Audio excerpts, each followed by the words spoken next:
హరే కృష్ణ. శ్రీరామ పెరుమాళ్ యొక్క ఇంకొక అద్భుతమైన లీల మనం ఈరోజు చర్చించబోతున్నాం. అందరూ మనము భగవంతుని దర్శించాలని చెప్పేసి, లేకుండా కొన్ని పండగ రోజు అక్కడ ఉండాలని చాలా మంది ఈ విధంగా ఆశలు ఉంటారు. కొంచెం మంది ధనుర్మాసం వచ్చినప్పుడు మార్గళిలో ఆండాళ్ళ ఫెస్టివల్ తిరుపావి ఎంత ఉంటుంది, ఆ టైం కొంచెం మంది వచ్చి ఇక్కడే ఉండిపోతారు ఒక నెల పాటు. కొంచెం మంది భూపతి తిరునాడు అంటే జనవరి మాసంలో జరిగే ఫెస్టివల్ అనమాట, భూపతి తిరునాడు అంటారు. ఆ ఒక రథంలో అయితే శ్రీదేవి భూదేవి తోటి నంపెరుమాళ రథం ఎక్కుతాడు. అదొక ఫెస్టివల్స్ ఉంటాయి. తర్వాత నెక్స్ట్ ఫిబ్రవరి నెలలో అయితే ఆ టైంలో అయితే ఎక్కువ తెప్పోత్సవం ఉంటుంది, భగవంతుడు బోట్ ఫెస్టివల్స్ ఉంటుంది. కొంచెం మంది ఆది చూడాలని వస్తారు. కొంచెం మంది ఎక్కువ మంది ఈ పల్గొణ మాసంలో జరిగే ఉత్తర పల్గొణ నక్షత్రంలో జరిగే సేత్ సేవ నంపెరుమాళ్ తయారు కలిసి ఉండడము, అప్పుడు జరిగే బ్రహ్మోత్సవం చూడాలనుకుంటారు. ఇంకో కొంచెం మంది అయితే మంచి వేడి కాలంలో చైత్రంలో ఒక మంచి ఫెస్టివల్ జరుగుతాయి, బ్రహ్మోత్సవం జరుగుతాయి. అది కూడా పెద్ద రథం ఉంటుంది, అది కూడా చూడడానికి బాగుంటాయి, కానీ భయంకరమైన వేడి ఉంటాయి శ్రీరంగంలో. సో దానికోసం కొంచెం మంది వస్తూ ఉంటారు. ఇంకా వేరే వేరే సేవలు శ్రీరంగంలో జరుగుతూ ఉంటుంది. ఎప్పుడు చూసి ఏదో ఒక పండగ ఉంటుంది. 365 రోజులు 322 రోజులు ఏదో ఒకటే ఆచార్యులు ఒక తిరునక్షత్రం కానీ, బ్రహ్మోత్సవం కానీ, పూచాటోత్సవం కానీ, లేకుంటే ఇప్పుడు చెప్పిన ఉత్సవాలు కానీ ఏదో ఒకటి జరుగుతూ ఉంటుంది. అట్లా చాలా మంది ఒకవేళ రెగ్యులర్గా రాలేని వాళ్ళు ఈ ఫెస్టివల్కి కంపల్సరీగా వస్తారు. కొంచెం మంది అయితే అట్లా ప్లాన్ చేసుకుంటారు. ఇంకా శ్రీరంగంలో ఉండేవాళ్ళు అయితే కొంచెం మంది అయితే ప్రతిరోజు రంగనాథన్ దర్శనం చేసుకునే వాళ్ళు ఉంటారు. కొంచెం మంది అయితే రోజుకు 2 పూట కనిపిస్తూ ఉంటారు. మనం ఒకసారి డ్యూటీస్ ఓడిపోయినప్పుడు అప్పుడు కనిపిస్తుంటారు. అది వీళ్ళు పొద్దున వస్తారా, వీళ్ళు సాయంత్రం వస్తారా అనుకుంటాము. కొన్ని సంవత్సరాల పైన జరుగుతుంది, వాళ్ళు రోజుకు 3 సార్లు వచ్చేవాళ్ళు ఉంటారు. ఇంకా కొంచెం మంది అయితే నంపెరుమాళ్ వదిలేసి ఉండలేరు. నంపెరుమాళ్ ఎంత దూరం అయినా పోని ఆయన వెనకాల తిరుగుతూ ఉంటారు. ఆయన ఎక్కడ స్టే చేస్తాడు, పంచాంగం అనేది ఉంటుంది టెంపుల్ది, దాంట్లో తెలుసుకుంటారు ఈ రోజు నంపెరుమాళ్ ఎక్కడికి వెళ్తాడు, ఈ రోజు దాని ఫెస్టివల్స్ ఏ ఊర్లో ఉంటాడు, ఏ మంటపంలో తెలుసుకునేసి ఆటో కానీ 2 వీలర్ కానీ ఎట్టో ఒకటి అక్కడ పోయి ఆయన దర్శనం చేసుకోవాలని చెప్పి ఉత్సాహంతో ఉంటారు. చాలా ఎక్కడ మీకు కనపడరు శ్రీరంగంలో ఉండే భక్తులంతా. మామూలుగా నంపెరుమాళ్ ఎక్కడ ఉంటారు అక్కడ ఉంటారు. మామూలుగా ఒకవేళ పెద్ద టెంపుల్ గుడి లోపల దర్శనం అని మిస్ చేసుకుంటారు, కానీ నంపెరుమాళ్ మిస్ చేసుకునే వాళ్ళు ఎవరు లేరు. ప్రతి ఒక్కరు నంపెరుమాళ్ వెనకాల తిరుగుతూ ఉంటారు. చాలా ఆ విధంగా ఆయన స్పందన ఉంటుంది, ఆయన ప్రేమం కూడా ఆ విధంగా చూపిస్తాడు. ఒకసారి ఆ ప్రేమంలో పడిన వాళ్ళు ఏమో వదిలేకపోతున్నారేమో, కానీ ఎక్కడైనా వాళ్ళు ఉంటారు. ఏ గుడికి నంపెరుమాళ్ ఆ మంటపాలు ఉన్నాడా లేదని చెప్పేసి వాళ్ళని చూసి కనిపెట్టచ్చు, ఇంకా ఉన్నాడని చెప్పేసి. వాళ్ళ పర్టికులర్గా అక్కడ ఎప్పుడు ప్రెసెంట్గా ఉంటారు. వాళ్ళు అక్కడ బయట కనిపించాలంటే నంపెరుమాళ్ లోపల ఉంటాడని అర్థం. కొన్ని పూజారులు కానీ, అర్చక స్వాములు కానీ అందరితోటి శ్రీరంగంలో బయట వాళ్ళు ఆయన చాలా మంది ఉంటారు. నంపెరుమాళ్కి చాలా ఆత్మీయులుగా ఉండేవాళ్ళు, చాలా ప్రేమ నంపెరుమాళ్ ప్రేమలో పడిన వాళ్ళు చాలా మంది ఉంటారు. అట్లా స్వామి అన్ని రకరకాల పండగలకు రకరకాల వేరే భక్తులు వస్తూ ఉంటారు. వేరే వేరే ఊరు నుంచి వచ్చి కొంచెం మంది అయితే ఇక్కడే ఉండిపోయి అన్ని ఫెస్టివల్ అయిన తర్వాత పోయేవాళ్ళు ఉంటారు. ఆ విధంగా ఒక భక్తుడు ఉంటాడు, ఎడియూట్రార్ నంబి అని చెప్పేసి. ఎడియూట్రార్ నంబి అంటే 2 నది మధ్యంలో ఒక ఊరు ఉంటుంది, ఆ ఊరు నుంచి వచ్చే భక్తుడు అని అట్లా పేరు. ఆయన ఒరిజినల్ పేరు ఇంతవరకు ఎవరికో తెలియదు, ఆయనకి ఇట్లే పేరు వచ్చేసింది అనమాట. చాలా పాత స్టోరీ ఇది, ఎడియూట్రార్ నంబి అని చెప్పేసి. అట్లా ఈ ఎడియూట్రార్ నంబి ఆయన ప్రతి సేవకు వస్తాడు. స్వామి నంపెరుమాళ్ ఆ గర్భగుడి నుంచి బయటకు వచ్చేసి మళ్ళీ గర్భగుడికి పోయే వరకు ఆ ఫెస్టివల్ చూడడమే పని. ప్రతిరోజు అక్కడ నుంచి ఆయన భగవంతుడు హంసగతియో, గజగతియో, వృషభగతియో, సింహగతియో, అన్ని వ్యాఘ్రగతి ఏముందో అదంతా దర్శనం చేసుకుంటాడు ఆ బయటకు వచ్చే లోపలికి. అంతేకాకుండా ఆ స్వామి ఆ రోజు ఏమేం అలంకారం చేసుకున్నారు, ప్రతి ఒక్క దీనికి అట్లా ఇష్టం వచ్చినట్లు కూడా మాల లేరు. కొన్ని అంటే ఈ పూచాటు సేవకు తప్ప మిగిలిన దానికంతా ఒక పర్టికులర్‌గా ఈ డ్రెస్, ఈ మాలలు, ఈ నగలు కొద్దిగా అటు ఇటు చేస్తారు. అట్లా రకరకాల అదే విధంగా ఉంటుందన్నమాట. అంటే ప్రతి మాల ఇన్ని లోపల ఒక మాల ఉంటుంది. దానిపైన ఒక లావుదొక మాల, ఒక తిక్కుది మాల ఇన్ని అని ఉంటుంది. తర్వాత ఇన్ని రకాల ఆభరణాలు దేవుడుకు సమర్పిస్తారు. తర్వాత ఏం వాహనం ఆ రోజు ఒక వాహనం ఉంటుంది. హంస వాహనం ఉంటుంది, సింహ వాహనం ఉంటుంది. తోలుకని అని అంటారు. ఒట్టి పల్లకిలతోటి దేవుడొస్తాడు కొన్నిసారి. కొన్నిసారి ఏనుగు వాహనం చాలా బాగుంటాయి ఏనుగు వాహనం. తర్వాత వయ్యాళి ఉంటుంది. గుర్రంతోటి భగవంతుని అటు ఇటు తిప్పడము, వయ్యాళి నడక అదంతా చాలా బాగుంటుంది ఫెస్టివల్స్. చంద్రప్రభ, ఇరటేప్రభ, సూర్యప్రభ ఆ విధంగా కల్పవృక్ష వాహనము, ఆదిశేష వాహనము, వ్యాళి వాహనము ఇట్లా రకరకాల వాహనాలు ఉంటాయి. ఇంకా భక్తులకు ఒక సంభ్రమం. ప్రతి ఒక్క డ్యూటీస్ తెలుసు. నంపెరమాళ్ళు ఇక్కడ నుంచి బయలుదేరి బయటకు వచ్చిందంటే ఇప్పుడు నెక్స్ట్ అని బాగా చూడడానికి దొరికే ప్లేస్ ఏదో అంటే చాలా చోట్ల నిలబట్టారు. అట్లే మూవ్ అవుతూ ఉంటారు. ఇంకా నెక్స్ట్ మనం ఇక్కడ నిలబడితే బాగా చూడొచ్చు అనుకుంటారు. మళ్ళీ అక్కడ పోయి గ్యాదర్ అవుతారు. మళ్ళీ ఆయన అక్కడ నుంచి కదలిక కొన్ని క్షణంల ముందు ఇంకొక చోట పోయి రెడీ అవుతారు. ఇప్పుడు ఇక్కడ తిరుగుతారు స్వామి, ఇక్కడ నుంచి ఇక్కడ తిప్పుతారు, ఇక్కడ మనం నిలబడితే బాగా చూడొచ్చు. ఎంత చూసినా ఆ డివోటీస్ తృప్తి అనేది లేదు. మళ్ళీ ఇంకా ఆయన తలుపేసేంతగా ఆయన గనకలో తిరుగుతూ ఉంటారు. దేవుని అంబెరుమాళ్ పట్ల ఒక స్పెషల్ ఆకర్షణ ఉంటుంది. శ్రీరంగంలో ఉండేవాళ్ళని కాదు, వేరే ఊర్లు కూడా ఆ విధంగా ఆకర్షితులు ఉంటారు భక్తులు చాలా మంది. ఆయన ఒక ఎక్కడెక్కడ ఉంటాడు, ఎక్కడెక్కడ దొరుకుతాడని అందరూ తెలుసు అన్నమాట. ఈ టైం పోతే ఇక్కడ చూడొచ్చు, ఈ టైం పోతే ఇక్కడ చూడొచ్చు. ఇప్పుడు మనం పరిగెత్తుకుని పోతే ఇక్కడ మనం మంచి దర్శనం చేసుకోవచ్చు. అట్లా ప్రతి డివోటీస్ ఈ విధంగా చూస్తూ ఉంటాడు. అట్లే అదే విధంగా ఈ ఎడేయుడు నమ్మి కూడా అట్లే పరిగెత్తుతూ ఉంటాడు ఎన్నో సంవత్సరాల పాటు.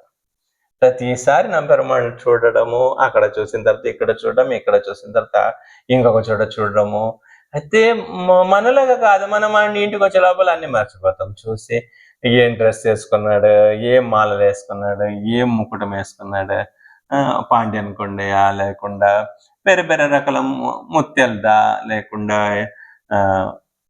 మన అల్లూరి వెంకటాద్రి స్వామి చేసి ఇచ్చిందా ఆటము వేరే వేరేది ఉంటాయి కదా. అట్లా మనకైతే అదంతా మర్చిపోతాం ఇంటికి వచ్చిన తర్వాత. అయితే వాళ్ళు అట్లా కాదనమాట. ఆయన ఎడిటర్ నమ్మి ఆయన పూర్తిగా ఏమేమి చూస్తాడు అట్లే గ్రహిస్తాడు. మైండ్ లోపల పెట్టుకుంటాడు. దేవుడు ఈ రోజు బయటకు వచ్చినప్పుడు ఇట్లా వచ్చినాడు, ఇక్కడ వచ్చినప్పుడు దేవుడికి ఎండ పడకుండా ఇట్లా పరదలు కప్పినారు, ఇక్కడ వచ్చినప్పుడు ఓపెన్ గా దర్శనం చేసుకున్నాను, తర్వాత ఇటువైపు వచ్చినప్పుడు ఆ మంచు పడకుండా ఇది పట్టుకున్నారు, ఇటువైపు వచ్చినప్పుడు వర్షం పడకుండా ఇది పెట్టుకున్నారు. అట్లా ఆ విధంగా బాగా గమనిస్తూ ఉంటాడు. ఈ రంగు డ్రెస్ వేసుకున్నాడు, పొద్దున వాహనంలో ఇటువంటి డ్రెస్ వేసుకున్నాడు, సాయంకాలం వాహనంలో ఇట్లా డ్రెస్ వేసుకున్నాడు, ఇట్లాంటి మాలలు వేసుకున్నాడు, అప్పుడు ఏ ఆభరణలు ఉండింది. ఒట్టి దేవుడిని చూడకుండా దేవుడు ఆ రోజు ఆయన ఎట్లా కనిపించినాడు అని చెప్పేసి ఆయనకు ఆ పిక్చర్ అనేది మైండ్ లో స్థిరంగా ఉండిపోతాయి ప్రతిరోజు. ఎట్లాంటి యాత్ర అనేది ఎట్లా ఉండాలంటే ఒకసారి అట్లా దేవుడిని చూసి అక్కడ మనం అయిపోయిందా, మన ఊరు వచ్చిందా, మళ్ళీ సేమ్ మళ్ళీ మనం తినడము, వర్క్ పోవడము, నిద్రపోవడము అట్లా కాకుండా దాన్ని మళ్ళీ దాన్ని స్మరిస్తుండాల, మననం చేస్తుండాలంటారు. బట్ శ్రవణం చేయాలా ఆ దివ్య లీలల్ని భగవంతుడు, సేమ్ టైంలో అక్కడ మనం చూసిన విషయాలను కూడా మననం చేయాలి. మళ్ళీ దాన్ని పరిశీలించాల, మైండ్ ఆలోచన రావాలి. అది ఏమేమి చూసినాం దాన్ని మనము డిస్కస్ చేయాలి. అదంతా మనకి ఎంతో సుకృతిని మనకి ఇస్తాయి. అట్లా ఈయన అదే విధంగా ఉంటాడు. ఇట్లా మనము మామూలుగా ఆవులు చూడండి, అది ఎంత పొద్దున సాయంత్రం, పొద్దున్న నుంచి సాయంత్రం వరకు అది మేడనికి ఇచ్చినా కానీ అది ఆ బయలుదేరే సమయంలో కూడా ఆ యజమాని పట్టి ఆ మెడకి పట్టాలి తాడు లాగేప్పుడు కూడా ఏదైనా పొడుగు ఒక పచ్చిగడ్డి కనిపించిందంటే మళ్ళీ దాన్ని తినకుండా రావడానికి దానికి మైండ్ ఒప్పుకోదు. మళ్ళీ ఇదొకటి అని చెప్పేసి మెడ తిప్పేసి దాన్ని తినేసి మళ్ళీ వస్తాయి. మళ్ళీ ఇంటికి వచ్చి మళ్ళీ ఏదో దాన్ని దానం ఏదో తాగేసి మళ్ళీ రోజంతా తినే దాన్ని మళ్ళీ నవ్వులుతా ఉంటుంది. కడుపు పోయిందాన్ని మళ్ళీ బయటికి తీసుకుని వచ్చేసి మళ్ళీ నోట్లో దాన్ని నవ్వులి తింటూ ఉంటుంది. అట్లా ఆవు ఎట్లుంటుందో ఆ విధంగా మనం కూడా ఆ రోజంతా చూసి, ఎందుకంటే మనము ఒక యాత్రకు పోయినప్పుడు కొన్ని పర్టికులర్ ప్లేస్ ఈ బద్రీనాథ్ కానీ ఇటువంటి ప్లేస్ పోయినప్పుడు మనము శాలిగ్రామ్ పెరుమాళ్ కానీ నేపాల్ ఉండేది అట్లా పోయినప్పుడు మనము అక్కడ ప్రతిసారి విజిట్ చేసే ప్లేస్ లాగా లేదు అది. ఎప్పుడో సంవత్సరాలు ఒకసారి పోతే 2 రోజులు 3 రోజులు ఉంటాం, మళ్ళీ వచ్చేస్తాము. కొన్ని సంవత్సరాలు ఒక రోజు పోయి అక్కడ చూసుకుని వస్తాం. అలా చూసిన లోపల మనము ఏమేం చూసినాము ఆ దివ్యమైన క్షేత్రంలో అది అట్లే మొత్తం గ్రహించుకొని తర్వాత ఇటు చూసినాం మనము, ఇటు దర్శనం చేసుకున్నాము, ఈ విధంగా జరిగిందని మైండ్ దాన్ని మంచి ఆలోచన కదా దాన్ని మళ్ళీ మళ్ళీ ఆలోచిస్తూ ఆనందపడాలి. సో ఆ విధంగా ఈ భక్తుడు ఉన్నాడు అనమాట. ఎంత చూసినా మళ్ళీ ఊరికి పోయిన తర్వాత పండగంతా అయిన తర్వాత మళ్ళీ ఊరికి వెళ్తాడు.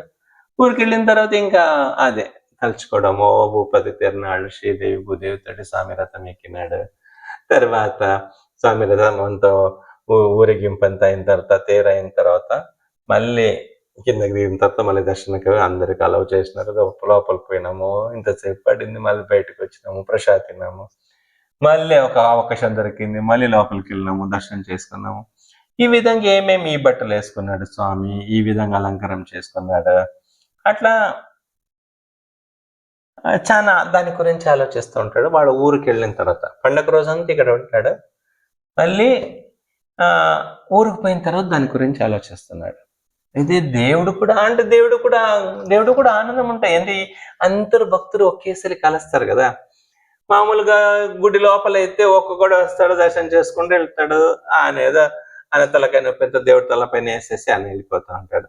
ఇది అట్లా కాదు. పండగ రోజు అంటే ఇంకా భక్తులు కూడా చాలా ఆనందంగా ఉంటారు. భక్తులు కూడా గ్రూప్ ఉంటారు. రోజు ఆ టెంపుల్ మనం ఎవరైతే కలుస్తామో వాళ్ళందరూ ఒకే చోట నిలబడి ఉంటాము, లేకుండా అందరు నంపెరుమాళ్ వెనక కానీ ముందు కానీ తిరుగుతూ ఉంటారు.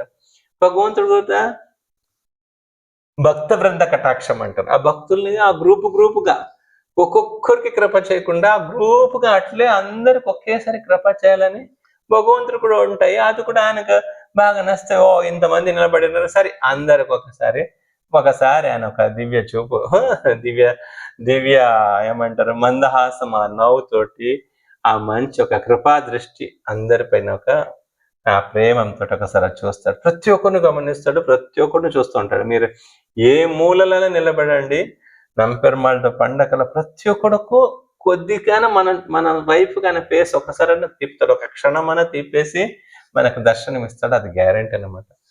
అట్లా నంపెరుమాళ్ మంచిగా అందరికి దర్శనం ఇస్తా ఉంటాడు. కానీ ఈ భక్తుడు కూడా మంచి భగవంతుని మంచిగా చూసుకునేసి ఆనందపడతా ఉంటాడు. కానీ కాలం నిలబడదు కదా, అట్లే తన యవ్వనం అనేది పోయింది, వయస్సు అయిపోయింది. అప్పుడు కూడా ప్రతి ఫెస్టివల్కు వస్తూ ఉంటాడు వాళ్ళ ఊరు నుంచి. అయితే వాళ్ళ ఊరు నుంచి అట్లే వచ్చి ఒకసారి అయితే ఇంకా శరీరము సహకరించట్లేదు, పోవాలనింది, చూడాలనింది. భగవంతుడికి అక్కడ పండగ స్టార్ట్ అయింది, ఇప్పుడు ఇది చేసి ఉంటారు, ఇప్పుడు ఇది చేసి ఉంటారు అని చెప్పేసి ఒక్కొక్కటి మనసులో ఆలోచనలు వస్తూ ఉంటుంది. ఈ పాటికైతే బయలుదేరి వస్తాడు స్వామి, అయ్యో ఈ పాటికైతే ఎండ వచ్చే ముందు రథం ఎక్కుతాడు, అయ్యో ఎండాకాలంలో రథంలో ఉన్నాడే అట్లా అని చెప్పేసి ఆలోచిస్తూనే ఉంటాడు. ప్రతి అక్కడ జరిగేది ఇంటికడ కూర్చొని రావడానికి శరీరం సహకరించాక ఎట్టో ఒకటి పోవాలా అని చెప్పేసి ప్రతిసారి వస్తున్నాడు. కాబట్టి ఆ కుదరలేనప్పుడు కూడా తన ఆశ అయితే దేవుడిని చూడాలని ఆశ పోలేదన్నమాట. అంత కష్టపడి అయినా నంపెరుమాళ్ళని చూడాలా, పోవాలా అని చెప్పేసి ఆశ బలంగా ఉండింది. అట్లా లాస్ట్కి వచ్చేస్తారు. వచ్చేసి అయితే వీళ్ళకి ఎంత ఆతృత ఉందా, దేవుడు కూడా ఉంది. దేవుడు కూడా గమనిస్తున్నాడు, ఈయన రెగ్యులర్గా వచ్చి మా భక్తుడు ఎక్కడ రాలేదని చెప్పేసి. ఎప్పుడు వస్తా ఉంటాడా, ఎంత కష్టమైన, ఎంత ఇంట్లో ఎంత పని ఉన్నా కానీ అన్ని వదిలేసి నన్ను దర్శించడానికి వస్తున్నాడా, ఎక్కడ వీడు రాలేదని చెప్పి దేవుడు కూడా గమనిస్తున్నాడు. ఇంకా పూజారులు వాళ్ళు మంచి వాళ్ళు మంచి తరబేతి పొంది ఉంటారు. భగవంతుని ఎట్లా ఏ వాహనంలో ఎట్లా నడపాలా, ఆ నడక అనేది ఉంటుంది కదా శ్రీరంగంకు స్పెషల్. ఆ నడక గురించి ఏ ప్లేసులు ఏ ఫెస్టివల్ ఎట్లా ఉండాలని చెప్పేసి వాళ్ళకి మంచి ఐడియా ఉంటుంది. ఆ విధంగా భగవంతుని మోసుకొని వస్తా ఉన్నారు. ఎప్పుడైతే భగవంతుడు ఈ భక్తుడిని చూసినారా, ఈ భక్తుడు ఎక్కడైతే భగవంతుని నంపెరుమాళ్ దర్శనం చేసుకున్నాడా, ఆ పల్లెకి వీళ్ళు ఎంత కాలు అటు ఇటు తిప్పినా కానీ అది ఎట్టు కదలకుండా డైరెక్ట్ ఆయన దగ్గరకు వచ్చేసి నిలబడింది. అంత పెద్ద క్రౌడ్ అందరూ చూస్తున్నారు. నంపెరుమాళ్ ఈయన ఫేస్ టు ఫేస్ నిలబడి ఉన్నాడు. ఏ ఏడేటు నమ్మి ఏమైంది, ఎన్ని రోజు పండగ తెలియదా అని చెప్పేసి. నిన్ను ప్రేమ బాగా చూపిస్తాడు కాబట్టి అడిగినప్పుడు గట్టి కూడా అడగలుగుతున్నాడు. అంత అంత మంచి ప్రేమ ఉంది వాళ్ళ ఇద్దరి మధ్య. ఏమయ్యా ఎన్ని రోజు పండగ తెలియదా నీకు, ఎప్పుడు వచ్చేది, ఇప్పుడు ఈ పండగ స్టార్ట్ అయ్యి ఎన్ని రోజు అయింది ఇప్పుడు? స్వామి స్వామి స్వామి అంటున్నాడు. అవును స్వామి, ఎన్ని రోజైంది పండగ, తెలుసు కదా, అంకురార్పణ ఎప్పుడైంది, నీవు ఎప్పుడు వచ్చినావు, ఎప్పుడు అంకురార్పణ అయింది తెలుసు కదా అంటే, అవును స్వామి అవును స్వామి అని చెప్తున్నాడు. మళ్ళీ ఎందుకు రాలేదు చెప్పు. స్వామి ముందులా కాదు స్వామి, వయసు అయిపోయింది కదా, ముందులా కాదు, నిలబడలేకపోతున్నాను ఎక్కువసేపు, నాకేమో మిమ్మల్ని చూడాలని ఆశ ఉంది, కానీ శరీరం సహకరించట్లేదు. మొన్న నుంచి బయలుదేరి రావాలనుకున్నాను, నడలేకపోతున్నాను, కష్టమైంది. ఎంత ఏమైనా కానీ శ్రీరంగంకు పోవాలని వచ్చినాను, మిమ్మల్ని చూడాలని వచ్చినాను అని చెప్పేసి, మిమ్మల్ని దర్శనం చేసుకోవాలని ఆశతోటి వచ్చినాను స్వామి అని చెప్పేసి, ఇది నంపెరుమాళ్ కూడా మంచిగా ఆయనకు దర్శనం ఇచ్చినాడు. ఇది ఎంతైనా కానీ భగవంతుడు ఈయన ఒక బాధలను విన్నాడు. జన్మ మృత్యు జర వ్యాధి అనేది ఉంటుంది. ఇది కుంఠం అంటారు కదా భూలోకంలో. ఇది కుంఠం అంటే ఇక్కడ జన్మ మృత్యు జర వ్యాధి అనేది, వయసు అవుతుంది, రోగాలు వస్తాయి, ప్రాబ్లం ఉంటుంది ఇక్కడ. అయితే ఈయనకేదో చూస్తూ నిలబడాలా, దేవుడిని ఎప్పుడు ఈ విధంగా నేను చూస్తానా లేదా, మళ్ళీ వచ్చే సంవత్సరం ఇట్లా చూస్తానా లేదా, ఆ ఒక భయం ఉంది లోపల, మళ్ళీ నాకు అవకాశం దొరుకుతుందా లేదా అని చెప్పేసి. అయితే నంపెరుమాళ్ ఇదంతా గమనిస్తూనే ఉన్నాడు.